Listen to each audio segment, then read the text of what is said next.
In the twilight hours of San Luis Potosí, as the wind whispers through cobblestone streets, the elders still recount tales of four sisters who transformed a prosperous hacienda into the chilling stage for the most macabre crime the state had ever known. These four women, outwardly devout, orchestrated a sinister family secret that, when finally unearthed, left even the most seasoned judges aghast. What was discovered on that property in March of 1837 defied all understanding of human malice and the insatiable thirst for vengeance. This is a true story that profoundly impacted 19th-century Mexico. The narrative transports to the year 1837, an era where family secrets were guarded with greater zeal than gold, and where vengeance could ferment for decades before erupting with devastating force. San Luis Potosí stood as one of independent Mexico's most prosperous cities. Its silver mines had swelled the coffers of entire families, and the region was characterized by vast haciendas, where landowners reigned like feudal lords. The state had recently weathered the tumultuous years following independence, with aristocratic families striving to maintain their power amidst the country's political reorganization. Within this context of wealth, power, and social instability, one of the most elaborate and disturbing crimes in Mexican history unfolded. The rural region southwest of the Potosi capital, near the Zacatecas border, was home to several significant haciendas. Among them, Hacienda San Bartolome stood out, a property spanning over 15,000 hectares that had belonged to the Villareal family for 3 generations. Don Esteban Villareal inherited this vast estate from his father, who, in turn, received it as a royal grant during the final years of the viceroyalty. The hacienda was not only extensive, but extraordinarily profitable. Its fields yielded corn, wheat, and beans in quantities that supplied much of the region, while its stables housed some of the finest horses in all of San Luis Potosí. Yet, what truly distinguished San Bartolome was its flour mill, considered the most efficient in the entire area, processing not only the hacienda's wheat, but also that of neighboring properties in exchange for a generous commission. Don Esteban, a formidable figure at 52 years of age, stood tall and corpulent, with prematurely graying hair and striking blue eyes, uncommon in the region. His presence commanded respect, not merely for his physical stature, but for the considerable economic power he wielded. At 28, he married Doña Esperanza Salcedo, the daughter of prosperous merchants from the Potosi capital. Esperanza was renowned for her beauty and elegance, but also for a strong, independent character, a rarity among women of her time. Their marriage was blessed with 4 daughters: Magdalena, the eldest, 23 in 1837, Carmen, 21, Soledad, 19, and the youngest, Pilar, a mere 17. The 4 Villareal sisters were recognized throughout the region for their exceptional beauty and refined education.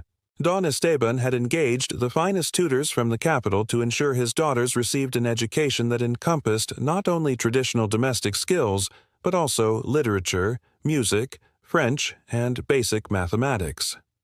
Magdalena, the firstborn, inherited her father's practical intelligence and her mother's determined character.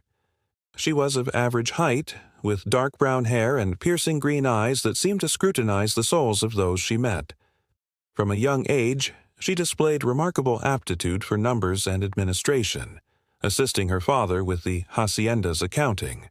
Her personality was reserved yet resolute, and she had rejected several suitors, finding none sufficiently intelligent or ambitious. Carmen, the second daughter, presented a striking contrast to her elder sister. She was considered the most beautiful of the 4, possessing golden blonde hair inherited from her father and light blue eyes that captivated all who encountered her. Her personality was more sociable and charming, with a natural gift for conversation and music. She played the piano with a skill that impressed even masters from Mexico City. Beneath this angelic exterior, however, lay a calculating mind and an ambition few suspected. Soledad, the 3rd sister, was perhaps the most complex of the quartet. Physically, she resembled her mother, with jet-black hair and delicate yet expressive features.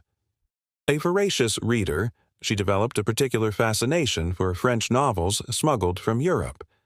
This passion for romantic literature fostered an idealized vision of love and justice within her, one that would dramatically clash with her family's reality. She was the most emotional of the group, yet also the most loyal, willing to make any sacrifice for her sisters. Pilar, the youngest, embodied a synthesis of her elder sisters.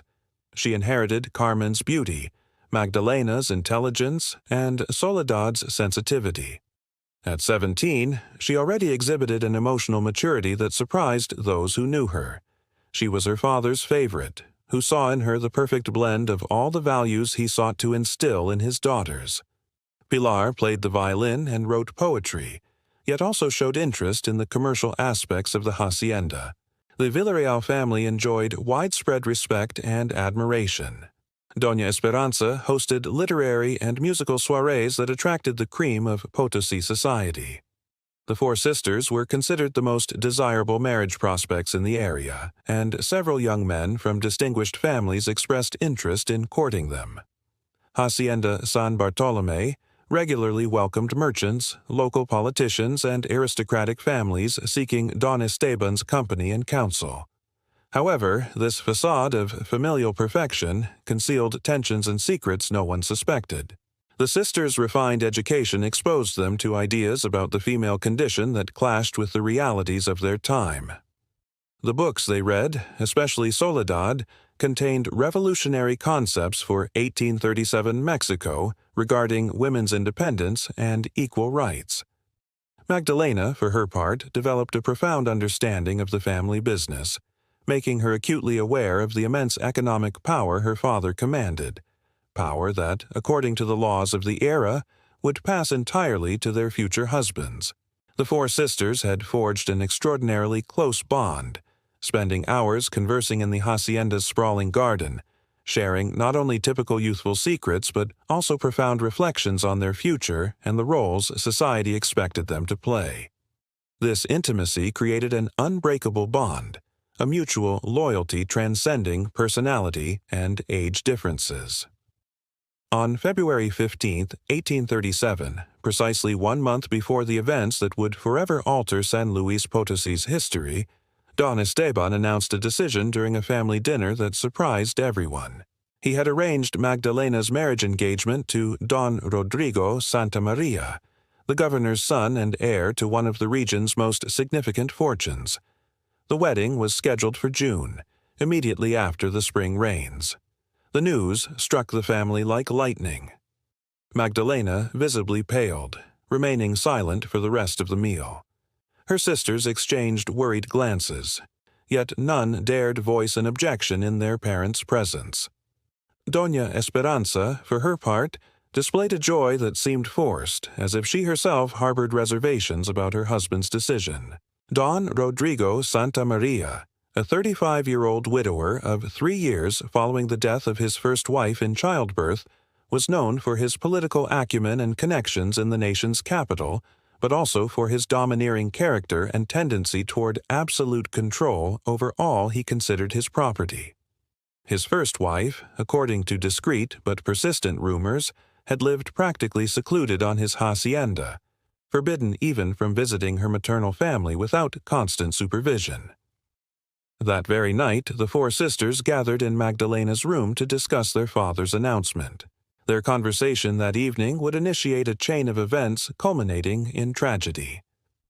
A month later, Magdalena, tears in her eyes, confessed to her sisters that she not only did not love Rodrigo, but deeply despised him. After several encounters at social gatherings where he had displayed a despotic and misogynistic personality that terrified her, Carmen spoke with uncharacteristic vehemence, stating, "We cannot allow Father to condemn you to a life of misery for political convenience. We have read enough, we have learned enough to know we deserve something better." Soledad assented fervently, recalling books she had read about women who fought for their independence. Pilar, though the youngest, proposed something that surprised them all. "If Father can decide our lives without consulting us, Perhaps the time has come for us to decide our own." The conversation extended into the early hours, and when the sisters finally parted, they had sown the seeds of what would become the most elaborate and sinister plan of family vengeance San Luis Potosí had ever known. The days following Magdalena's engagement announcement were marked by a tense calm at Hacienda San Bartolomé. The Villareal sisters maintained their usual routines, but an intangible shift permeated the family atmosphere. Don Esteban, preoccupied with wedding preparations and the commercial arrangements the marriage entailed, failed to notice the subtle yet significant transformation in his daughter's behavior. Magdalena outwardly regained her composure, yet those who knew her well might have observed a peculiar glint in her green eyes, a determination transcending mere resignation. Carmen maintained her usual charm, but her musical conversations in the main drawing room acquired a melancholic tone that intrigued visitors. Soledad delved deeper into her readings, now seeking specific books in the family library. Texts on botany, traditional medicine, and, curiously, natural poisons, which she requested under the pretext of studying the medicinal plants in the family garden. Pilar, the youngest, began to show an unusual interest in the hacienda's finances, asking seemingly innocent questions about property administration, wills, and inheritances. Her inquiries were so intelligent and well-formulated that Don Esteban took pride in his youngest daughter's precocity, never suspecting the true motivations behind her sudden interest in the legal aspects of the family fortune. On February 20th, 5 days after the engagement announcement, an incident occurred that altered the family dynamic. During a visit by Don Rodrigo to the hacienda, Magdalena's fiancé had a private conversation with her future mother-in-law, Doña Esperanza. The specifics of their discussion were never fully revealed, but household servants noticed Doña Esperanza emerged from the meeting, pale-faced and red-eyed, as if she had been weeping. That same afternoon, Doña Esperanza had a long conversation with her 4 daughters. She spoke to them about the expectations of marriage, the obedience owed to a husband, and the importance of maintaining the family's reputation. However, her words sounded hollow, as if she herself did not entirely believe what she was saying. At the end of the conversation, with a voice almost breaking, she uttered words that would forever be etched in her daughters' memories. "My dear daughters, sometimes women must make difficult decisions to protect what we love. Life tests us in ways we never imagine, and we must be prepared to face those tests with courage and determination." The sisters interpreted these words as a veiled authorization, a maternal blessing for any action they deemed necessary to protect their future. That night, they reconvened in Magdalena's room, and their conversation was far more specific and detailed than before. Magdalena revealed disturbing details about Don Rodrigo she had discovered through conversations with other women in Potosi society. His first wife had not died in childbirth, as officially believed, but had passed away under suspicious circumstances after several years of suffering from domestic accidents. Furthermore, Rodrigo had openly expressed his intention to completely control not only Magdalena, but also the marital decisions of her younger sisters, practically considering himself the patriarch of the entire family once the marriage was consummated. Carmen contributed information she had obtained from her conversations with young men of high society. Don Rodrigo had commented in male circles his intention to properly discipline the Villareal sisters, who, according to him, had received an overly liberal education that needed correction. His plans included prohibiting Soledad's readings, limiting Carmen's musical activities, and generally transforming the 4 sisters into obedient and silent wives, following his example as head of the family. Soledad, for her part, had been discreetly researching traditional methods of female self-defense. In her readings on herbalism, she discovered information about toxic native plants from the San Luis Potosí region, as well as the preparation of infusions that could cause symptoms ranging from gastrointestinal discomfort to more severe effects. Her research had been meticulous, consulting not only books but also conversing with local healers under the pretext of learning traditional medicine. Pilar had utilized her privileged access to her father's documents to study the family's legal situation. She discovered that, according to existing laws, once Magdalena was married, Don Rodrigo would have legal rights over family decisions that would extend even to the unmarried sisters. Worse still, she found a preliminary document where Don Esteban had begun drafting modifications to his will that considerably favored Don Rodrigo should anything happen to him before all his daughters were married. The information each sister had gathered painted a terrifying picture. They were on the verge of losing not only their individual freedom but also their collective future and their family inheritance. Don Rodrigo was not merely an undesirable suitor. He was an existential threat to everything the Villareal sisters valued and had built as a family. It was then that Magdalena proposed something that would forever change the course of their lives. With a quiet yet determined voice, she asserted, "If Father and Don Rodrigo can decide our destiny without consulting us, perhaps the time has come for us to decide theirs. We have knowledge, we have resources, and we have a just cause. The question is whether we have the necessary courage to act." The ensuing conversation was long and detailed. The sisters analyzed various options, from flight to blackmail, but all alternatives presented insurmountable problems. As unmarried women in 1837 Mexico, they possessed no independent legal rights, could not travel alone without scandal, and any open act of rebellion would result in their complete social and economic ruin. It was Carmen who suggested the most radical alternative. With her melodious yet icy voice, she proposed, "If we cannot change the rules of the game, perhaps we should change the players. Father is completely blinded by the political advantages of this marriage. Don Rodrigo is a threat not only to Magdalena, but to all of us. If both were to disappear in a way that seemed natural, we would inherit the Hacienda and have the freedom to decide our own future."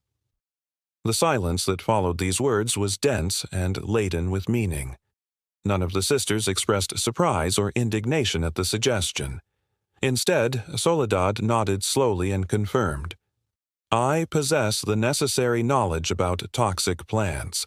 Several grow naturally on our lands and can cause symptoms easily confused with natural illnesses."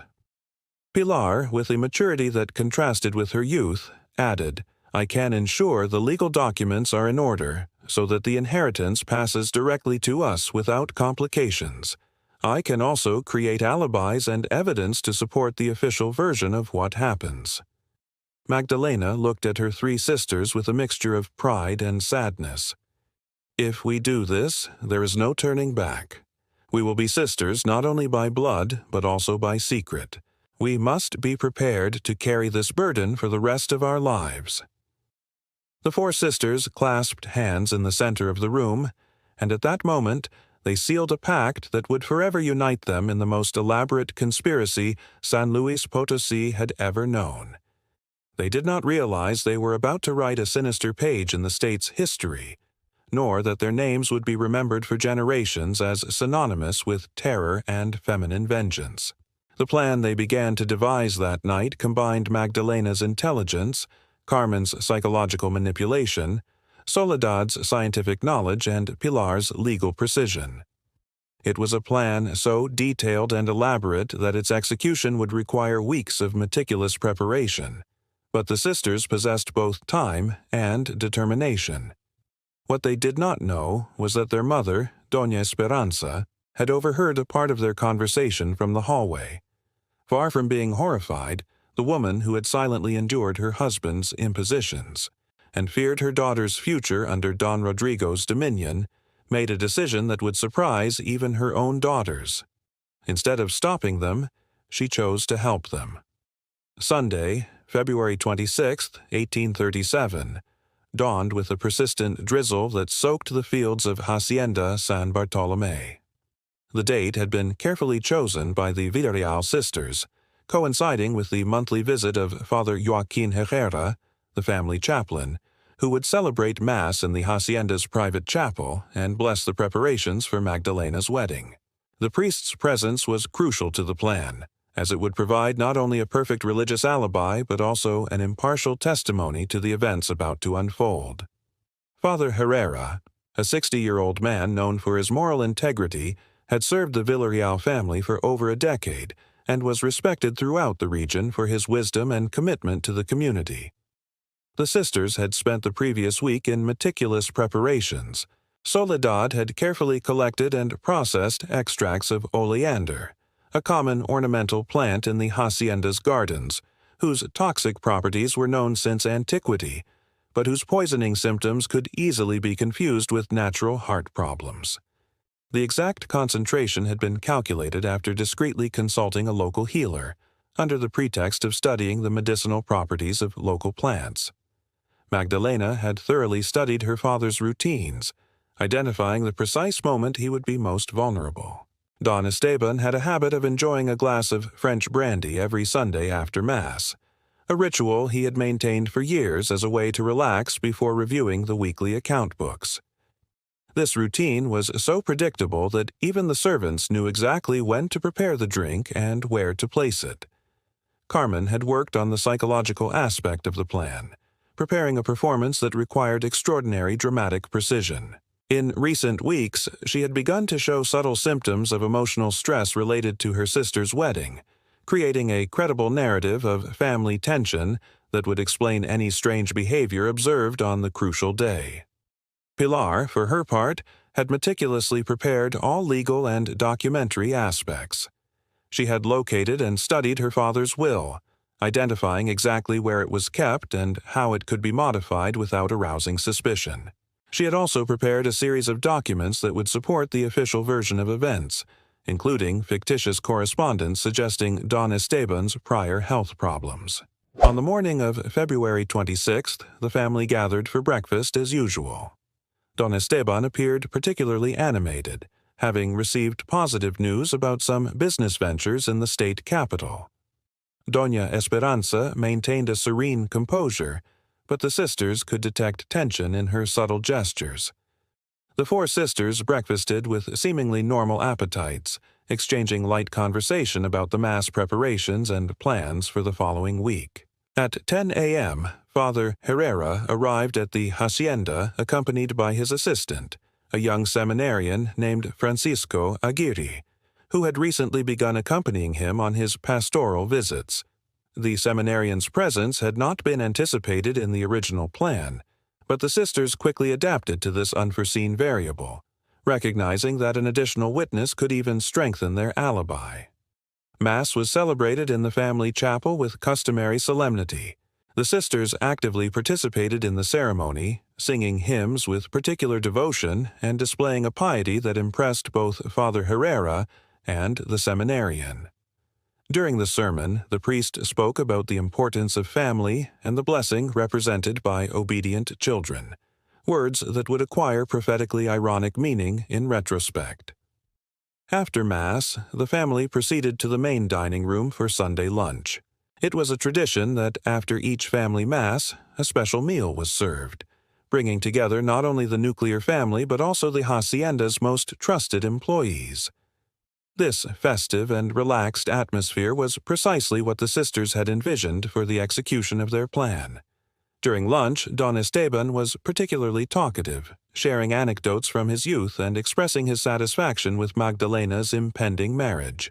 Father Herrera contributed to the conversation with theological reflections on the sacrament of marriage, while the sisters maintained participation that seemed completely natural and spontaneous. It was after dessert when the crucial moment arrived. Don Esteban, following his Sunday ritual, retired to his private study to review the account books while enjoying his traditional glass of brandy. The sisters had calculated that he would have approximately 30 minutes of solitude before his absence began to be noticed. Magdalena offered to personally bring her father the brandy glass, a gesture that seemed natural given her wedding preparations and her apparent desire to spend time alone with him. What no one knew was that the glass had been carefully prepared by Soledad, who had incorporated the oleander extract in a concentration that would ensure a rapid effect, yet simulate symptoms of a sudden heart problem. 20 minutes after Don Esteban received the glass, Magdalena's screams echoed throughout the hacienda. She had found her father collapsed over his desk, seemingly a victim of a massive heart attack. Father Herrera and the seminarian immediately rushed to the study, where they found Don Esteban unconscious, with symptoms that indeed appeared to indicate a severe cardiac issue. The ensuing chaos was precisely what the sisters had anticipated. Doña Esperanza collapsed in seemingly genuine sobs, while the four sisters displayed varying degrees of shock and grief that appeared utterly authentic. Father Herrera attempted to administer the last rites, but Don Esteban had lost consciousness, and his breathing grew increasingly labored.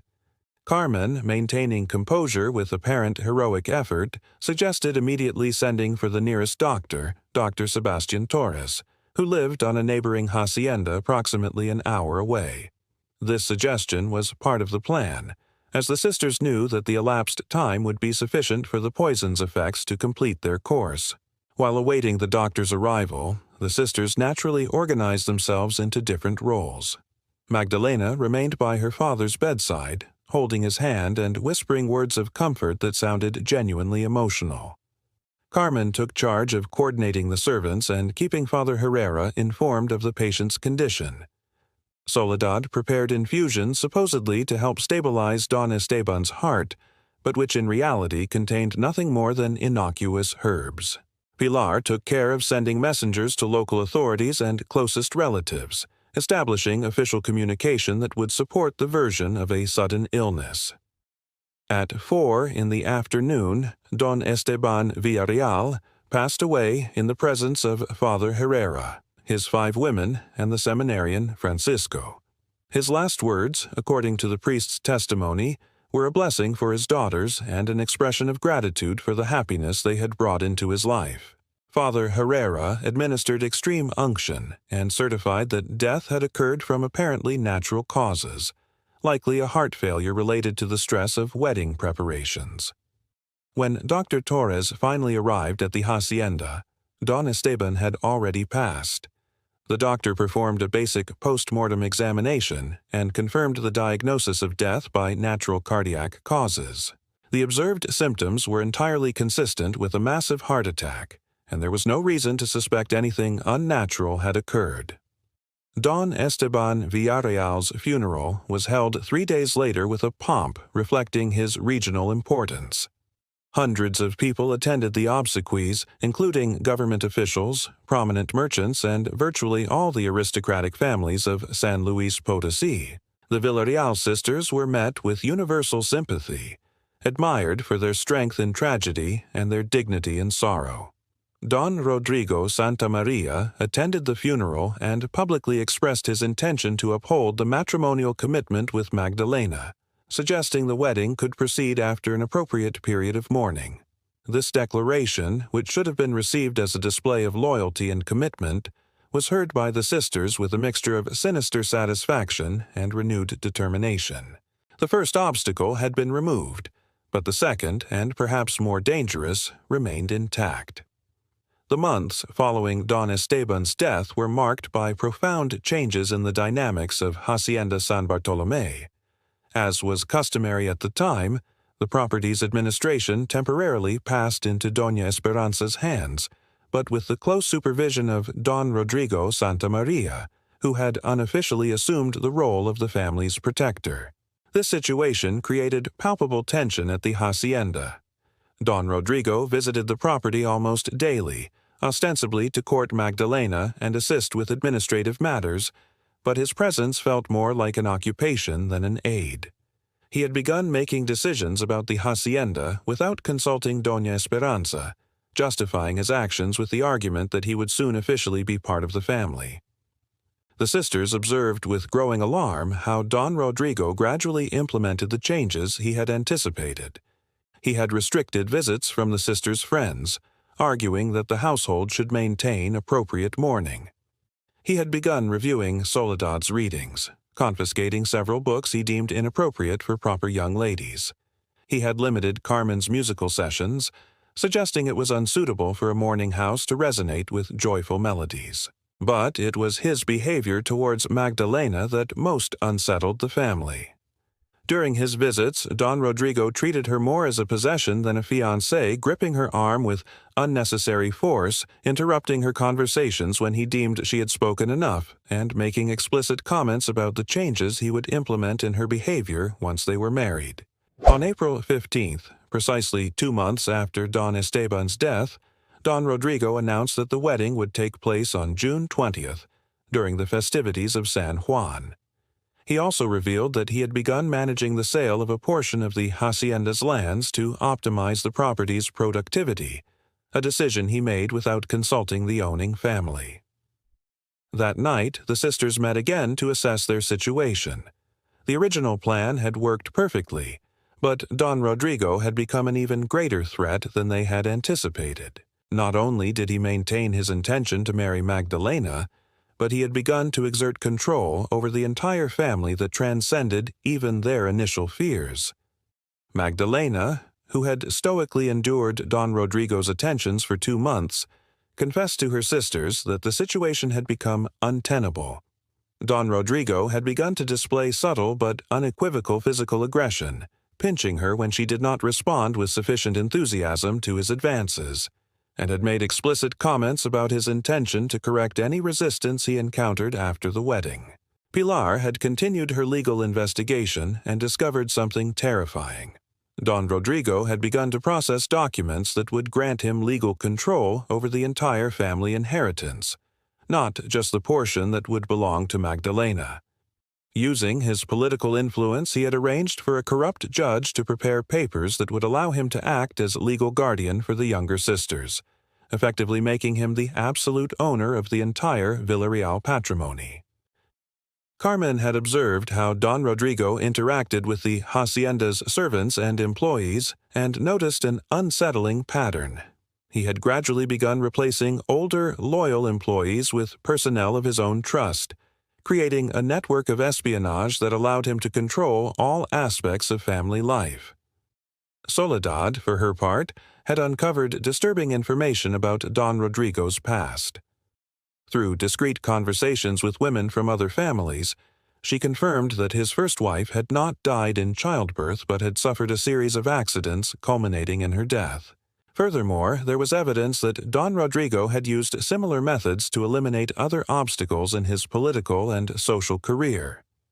The realization that Don Rodrigo was not simply a controlling man, but potentially a murderer, completely changed the sisters' perspective on their situation.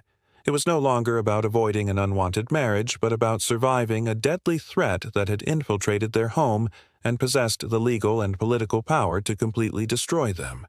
It was then that Doña Esperanza officially joined her daughter's conspiracy. The woman, who had remained silent for months, feigning ignorance of her sister's machinations, finally revealed that she had been investigating Don Rodrigo's past on her own. She had uncovered documentary evidence of financial irregularities in the suitor's businesses, as well as testimonies from women who had suffered abuse at his hands.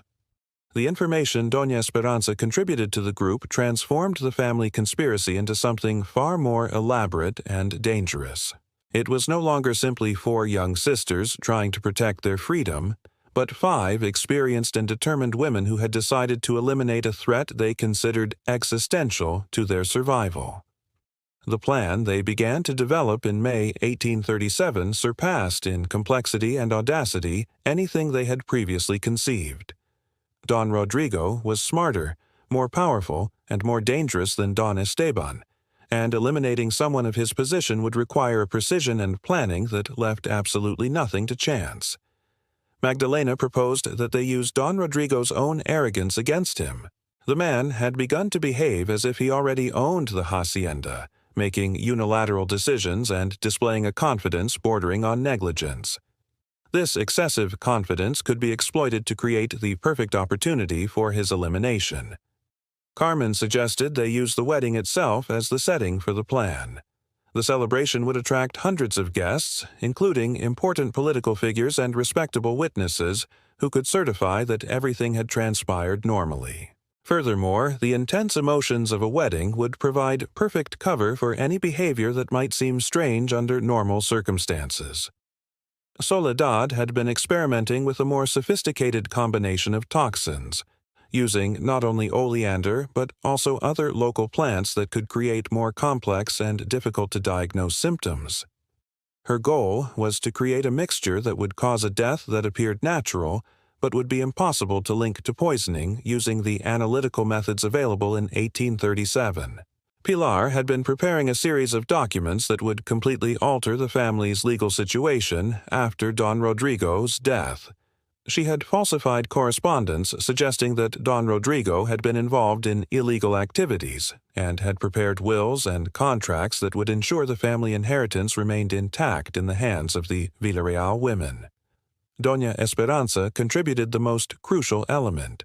She had established contact with a network of women from Potosi high society who had suffered similar abuses at the hands of powerful men.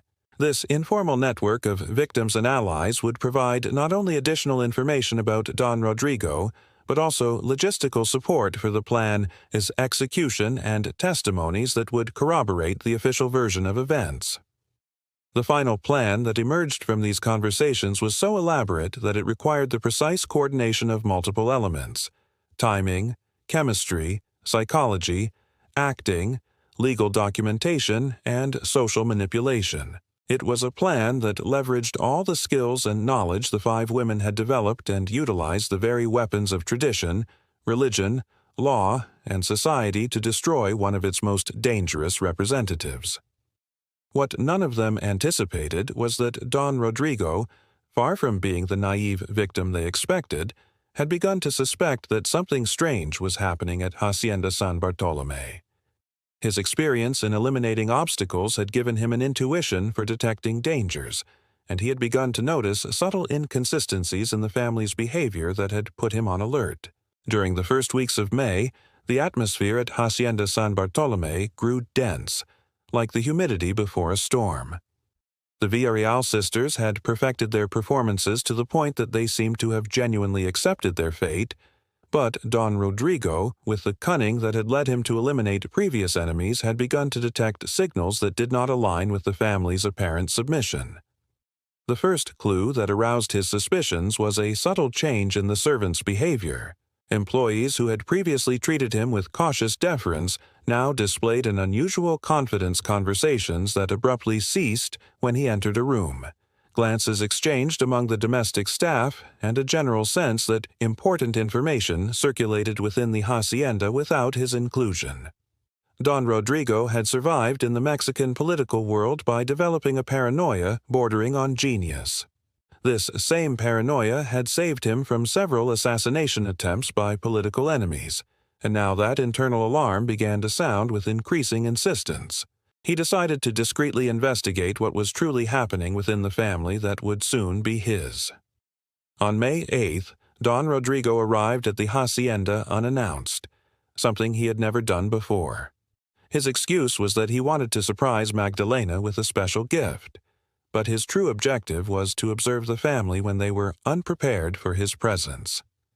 What he witnessed confirmed his most unsettling suspicions. The sisters were gathered in the back garden, conversing in low voices about something they obviously considered confidential.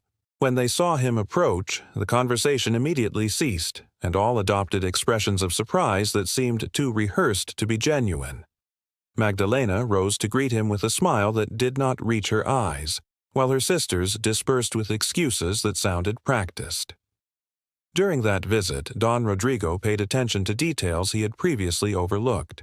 He noticed that Soledad wore green-stained gloves, as if she had been handling plants, but when he inquired about her gardening activities, the response was vague and inconsistent. He observed that Pilar had ink on her fingers and papers partially hidden under other documents on the study desk, but when he expressed interest in seeing the documents, he was told they were unimportant personal correspondence. Carmen had been playing the piano when he arrived, but the melody he had heard from outside was not the same one he found when he entered the drawing room. The change had been swift and fluid, but Don Rodrigo possessed an exceptional ear for music and was certain that a deliberate substitution had occurred. When he asked about the piece she had been playing previously, Carmen feigned confusion in a manner he found unconvincing, but it was his interaction with Doña Esperanza that most unsettled him. The woman, who for months had been deferential and seemingly intimidated by his presence, now displayed a subtle yet unequivocal confidence. Her answers to his questions were perfectly correct, but there was something in her tone and posture that suggested she no longer considered him a true threat. That night, Don Rodrigo decided to take preventive measures. Utilizing his contacts in local administration, he arranged for a trusted guard, a man named Evaristo Ruiz, to be discreetly assigned to watch the hacienda. Officially, Ruiz was a security inspector evaluating protection measures for the upcoming wedding, but his true function was to observe and report on all activities of the Villareal family. Evaristo Ruiz's presence dramatically altered the hacienda's dynamic. The sisters immediately realized they were being watched, but they could not protest without revealing they had something to hide. They were forced to modify their meetings and communications, using codes and signals they had developed during their childhood to coordinate undetected. Doña Esperanza once again demonstrated her exceptional courage by taking the initiative to neutralize the threat Ruiz represented. Using her position as mistress of the house, she subtly began to entice the guard, not romantically, but through special attentions, exceptional meals, and conversations that made him feel valued and respected. Gradually, she succeeded in converting Don Rodrigo's spy into an unconscious ally of the family. But Doña Esperanza's true genius was revealed when she began to feed Ruiz carefully constructed information that would make his reports to Don Rodrigo exactly what the women wanted him to believe. Through seemingly casual conversations, she provided him with details about alleged financial concerns of the family, about Magdalena's anxiety regarding the wedding, and about completely normal activities that explained all the behaviors Don Rodrigo had found suspicious. Meanwhile, the sisters had accelerated their preparations for the final plan. The wedding was scheduled for June 20th, and each passing day increased the risk that Don Rodrigo would discover something that could ruin the entire operation. They had decided they could not wait until the ceremony. They needed to act during one of the preparatory events preceding the wedding. The chosen event was the official engagement dinner, scheduled for June 10th.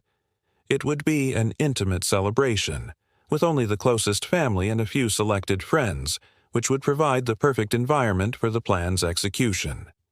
Furthermore, the emotional nature of the event would provide ideal cover for any behavior that might seem strange. Soledad had perfected her toxic mixture after weeks of careful experimentation.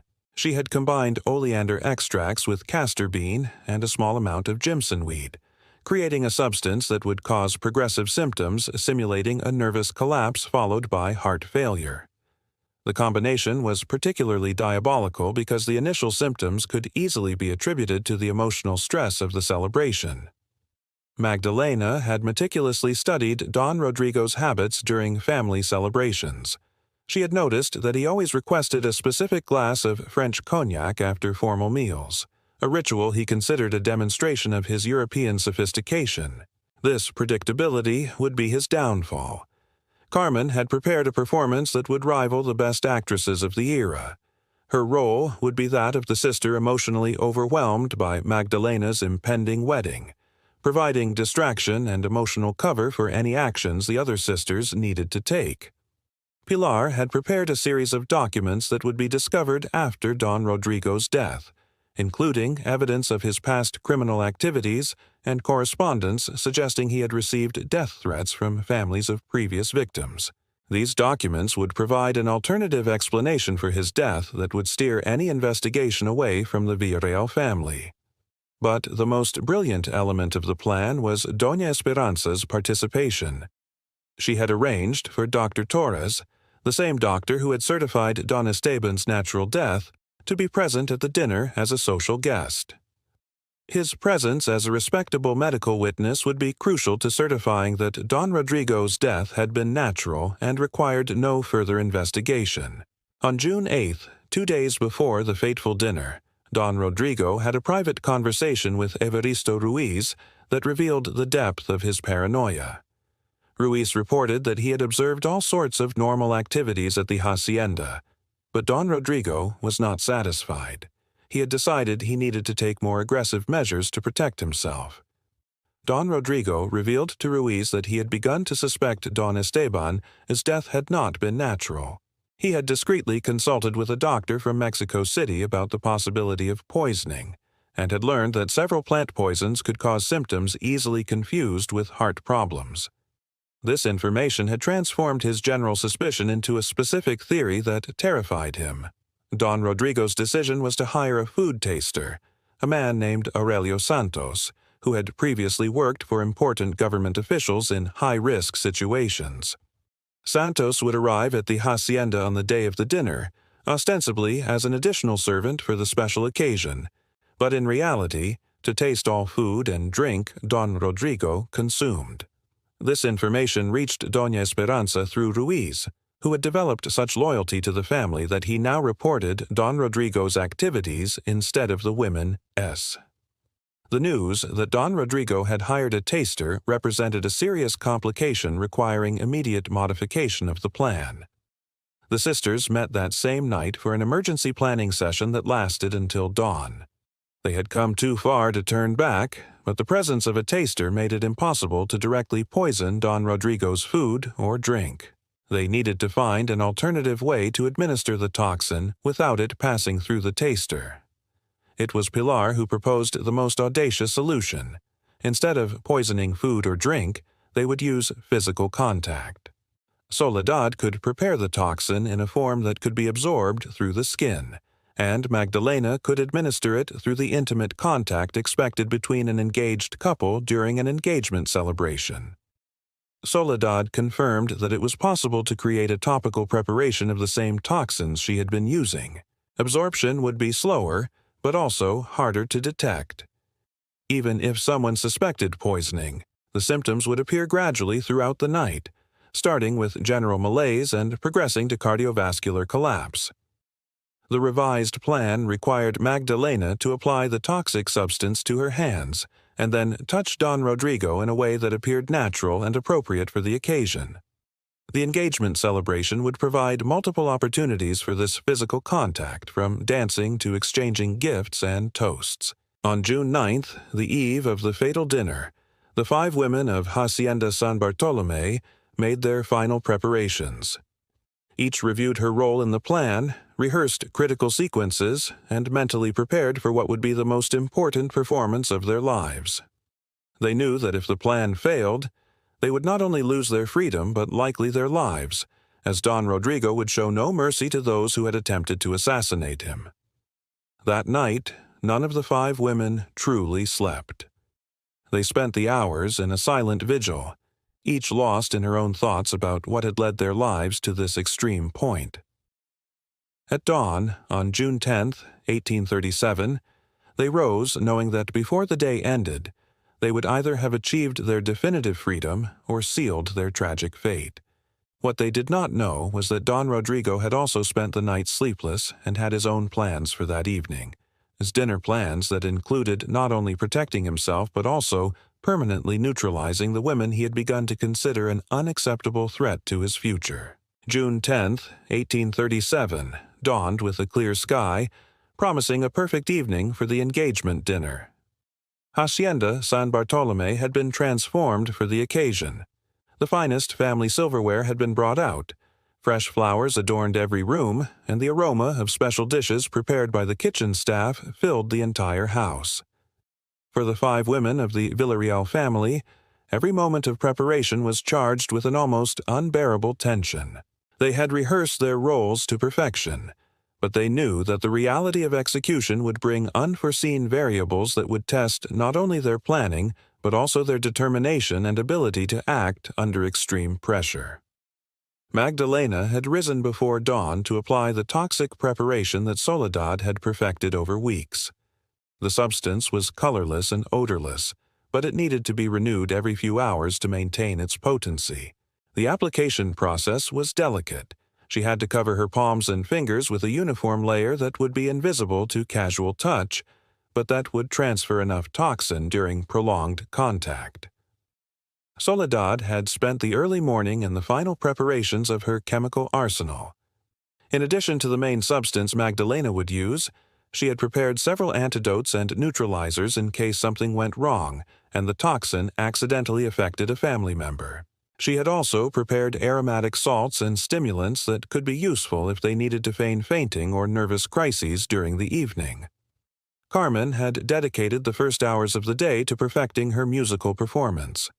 For the evening, she had selected pieces that could serve multiple purposes: cheerful music to disguise tensions, melancholic melodies to create emotional atmospheres, and complex compositions that would demand the guests' full attention during critical moments of the plan. Pilar had finalized all the documents that would be discovered after the evening's events. She had created a complete correspondence revealing death threats against Don Rodrigo from families of previous victims, evidence of financial irregularities in his businesses, and even a fictitious personal diary documenting his growing paranoia and fears of vengeance. Doña Esperanza had coordinated all logistical aspects of the dinner, but had also added strategic elements that would serve the plan.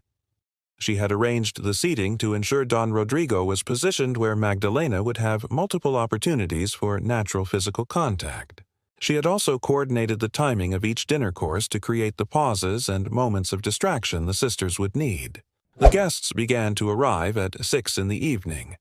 In addition to Dr. Torres, whose presence was crucial for the plan, Father Herrera and 2 couples from friendly families had been invited, who would provide respectable witnesses to everything that transpired during the evening. Don Rodrigo arrived accompanied by Aurelio Santos, the taster he had hired to protect himself from poisoning.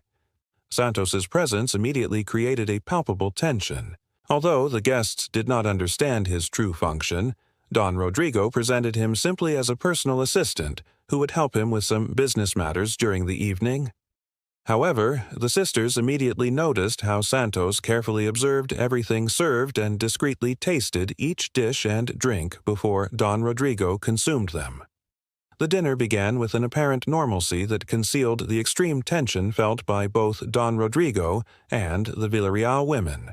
The fiancé had arrived armed, something none of the other guests noticed, but which the sisters immediately detected by the way he moved and sat.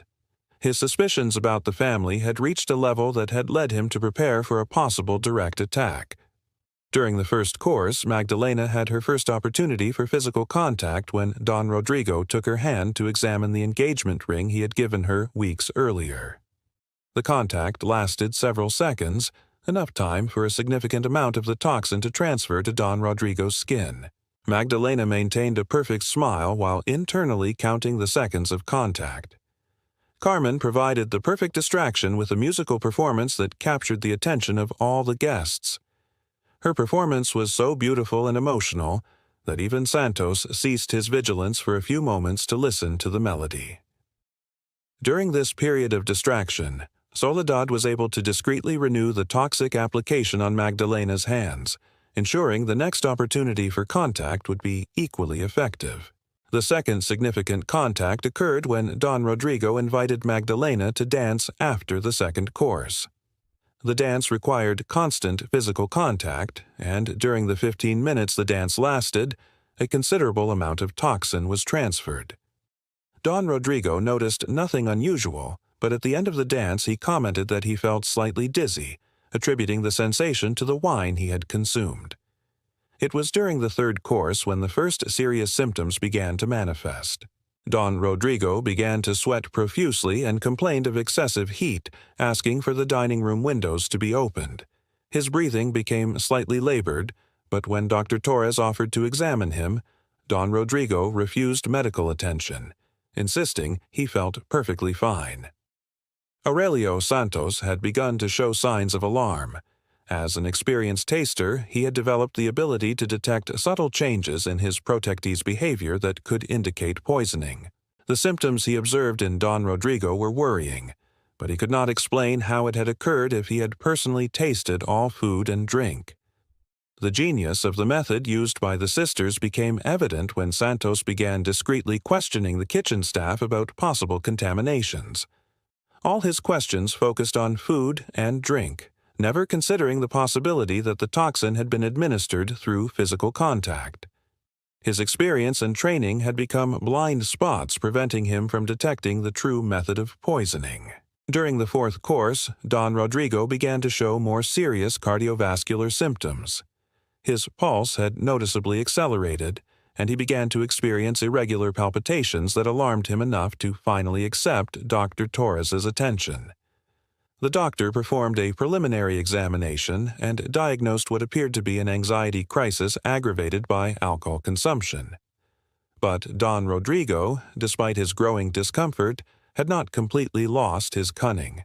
His suspicions about the Villareal family had intensified with his symptoms, and he began to ask seemingly casual questions about the sisters' activities during the previous weeks.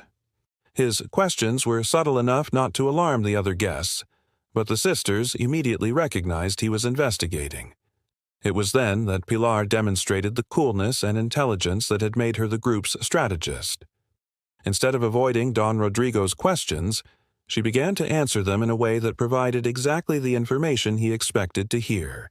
She spoke to him about Soledad's normal gardening activities, Carmen's musical practices, and Magdalena's domestic administration studies, creating a completely innocent narrative that explained all the observations that had aroused his suspicions.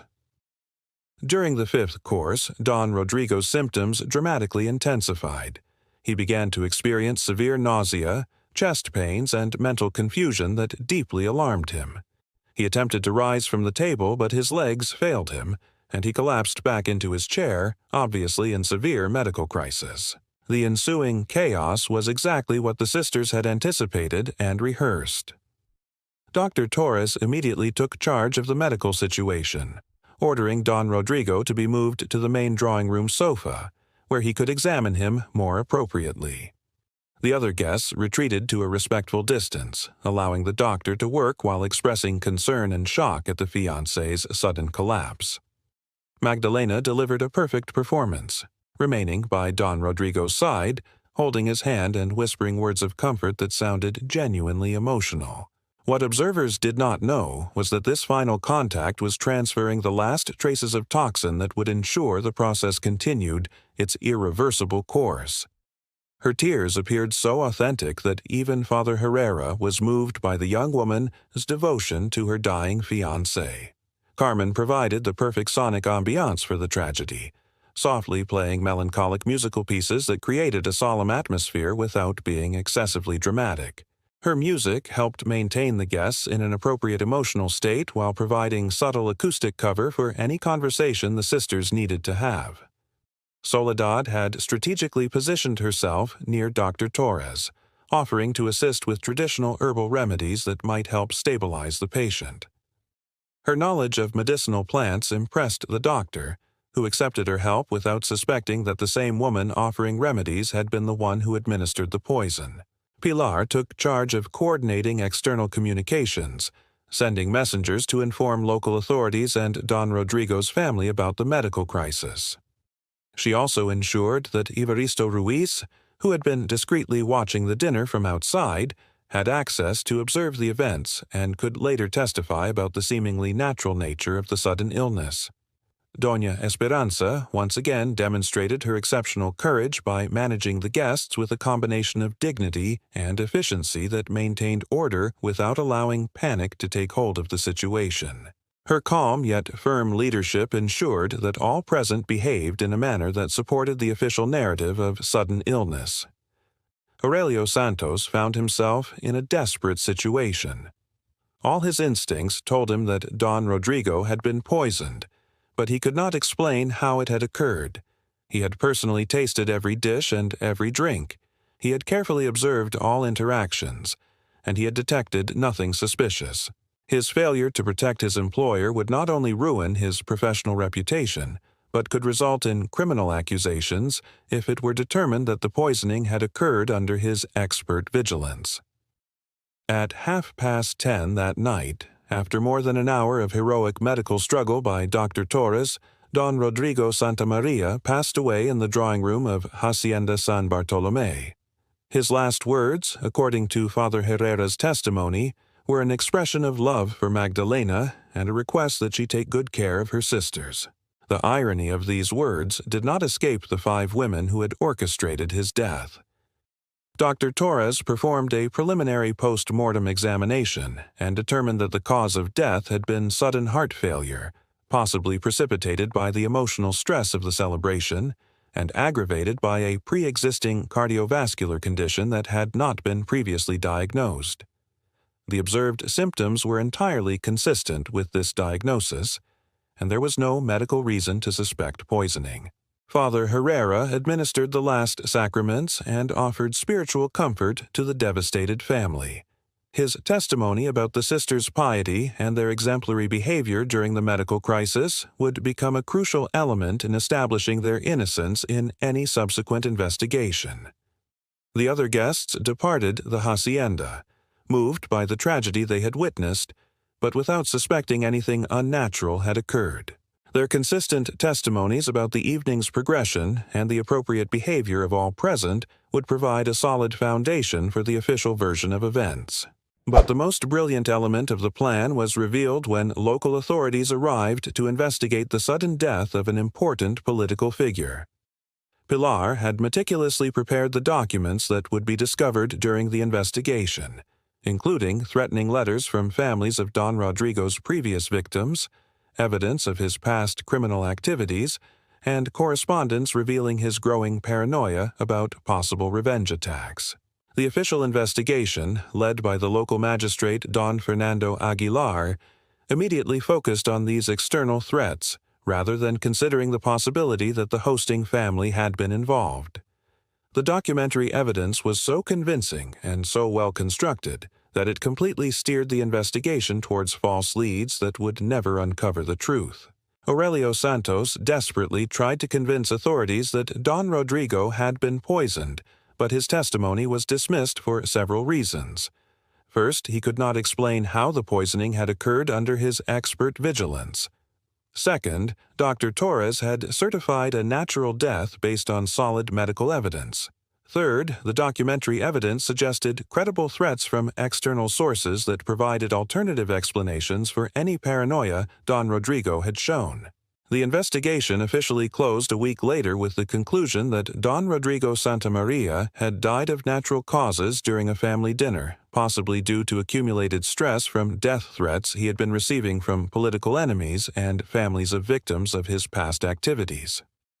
The Villareal Sisters were met with universal sympathy for having lost both their father and their future brother-in-law under such tragic circumstances. The public narrative portrayed them as victims of the era's political violence, innocent women who had suffered devastating losses due to the conflicts of the men in their lives. But for the 5 women of Hacienda San Bartolome, Don Rodrigo's death represented something entirely different, the successful culmination of the most elaborate and audacious plan they had ever conceived. They had managed to eliminate an existential threat to their freedom and their future, and they had done so perfectly that they would never be suspected of the crime. However, the success of their plan brought with it new challenges and responsibilities. They were now free women, but they were also women who shared a secret that could destroy them if ever revealed.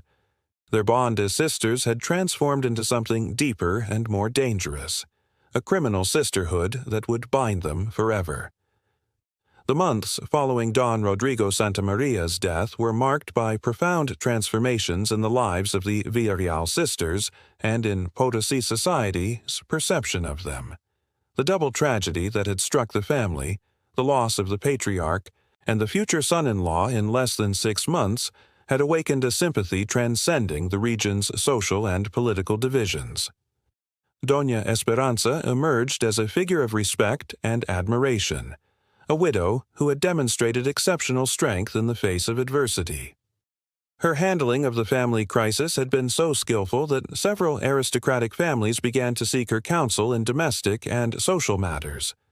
What they did not know was that this apparent wisdom stemmed from the experience of having orchestrated 2 perfect assassinations. Magdalena became the living symbol of tragic feminine devotion, a young woman who had lost her fiancé under devastating circumstances, but had displayed a grace and strength that inspired universal admiration. Suitors who had previously sought her hand now courted her with a reverence bordering on veneration, seeing in her not only beauty, but also an emotional depth forged by suffering. Carmen had channeled her musical talent into melancholic compositions that supposedly reflected the family tragedies. Her performances had become so emotive and powerful that they attracted audiences from across the region.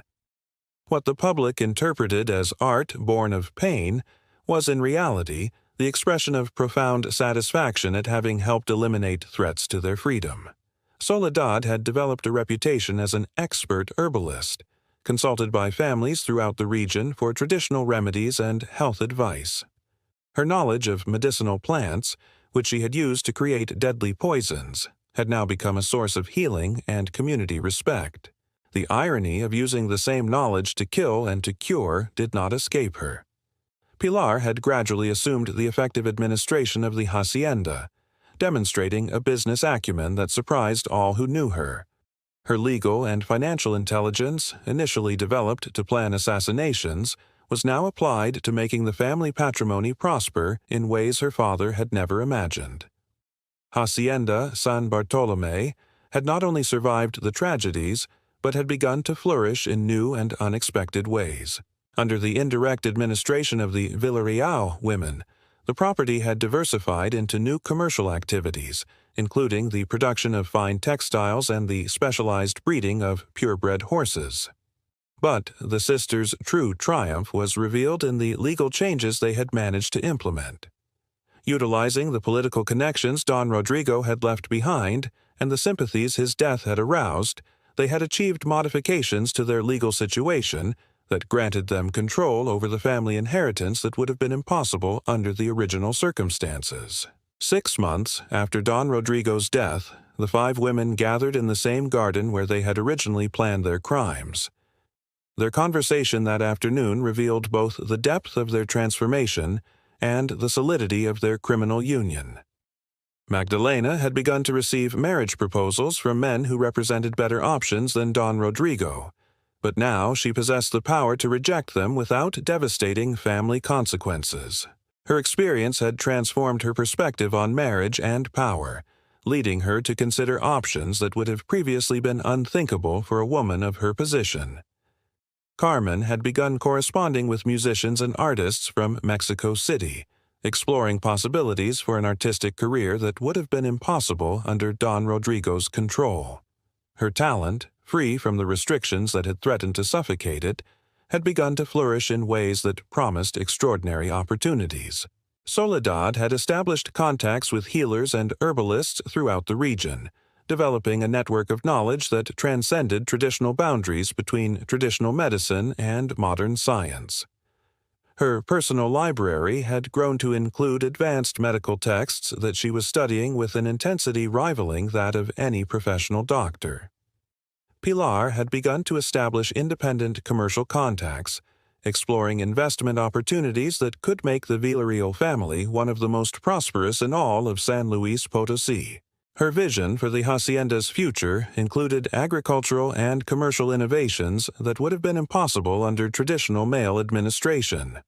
Doña Esperanza had emerged as a figure of female leadership in the region, consulted by other women facing difficult situations in their own families. Her apparent wisdom in matters of family crisis had created an informal network of female support that transcended social classes. However, they also faced new challenges stemming directly from the success of their crimes. The secret they shared had created an intimacy that was both strength and vulnerability. They knew that their security depended entirely on mutual loyalty, and that any betrayal by one of them would result in the destruction of all.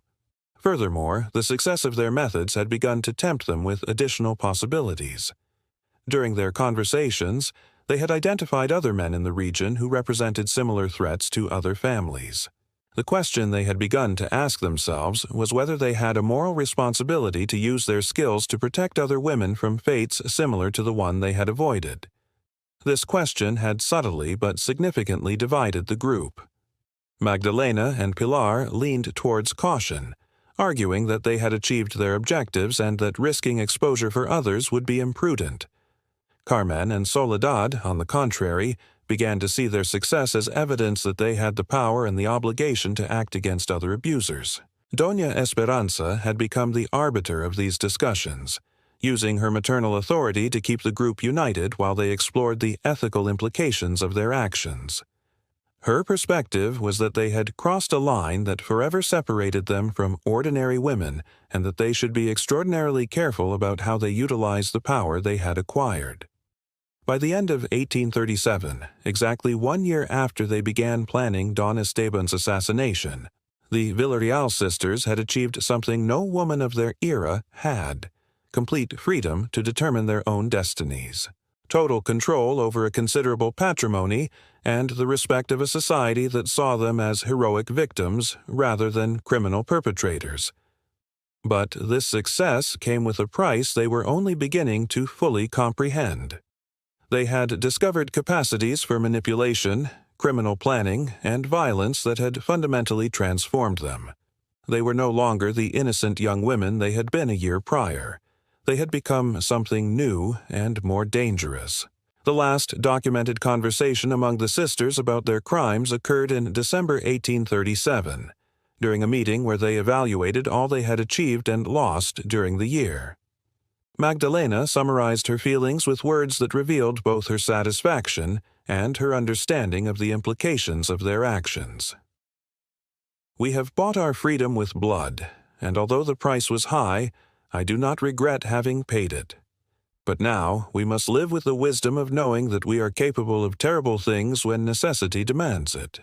The following years saw the Villareal Sisters become prominent figures in Potosi society, each following paths that would have been impossible under the restrictions they had originally faced.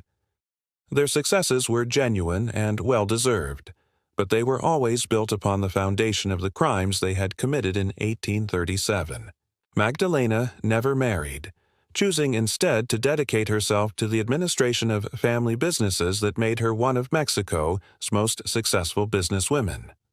Carmen eventually moved to Mexico City, where she developed a musical career that led her to perform before Mexican high society. Soledad established an informal medical practice that made her the most respected healer in the region.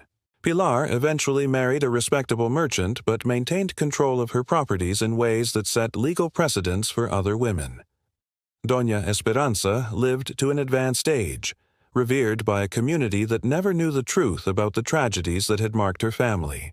On her deathbed, it is said she confessed to Father Herrera that she had family secrets that would die with her, but she never revealed the specific nature of those secrets.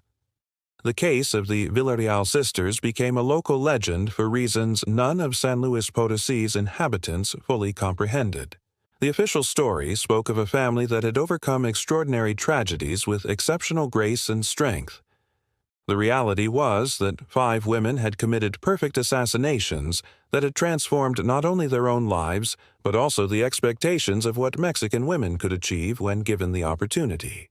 Official documents of the case, including investigation reports and witness testimonies, were preserved in the governmental archives of San Luis Potosí for decades.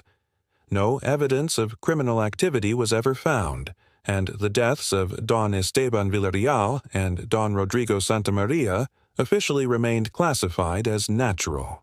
However, years later, researchers studying 19th-century Mexican aristocratic families' mortality patterns noticed statistical anomalies in cases related to Hacienda San Bartolomé. The probability of 2 relatively young and apparently healthy men dying of natural cardiac causes in the same family within a 6-month period was astronomically low. But by then, all the protagonists of the drama had passed away, taking their secrets to the grave.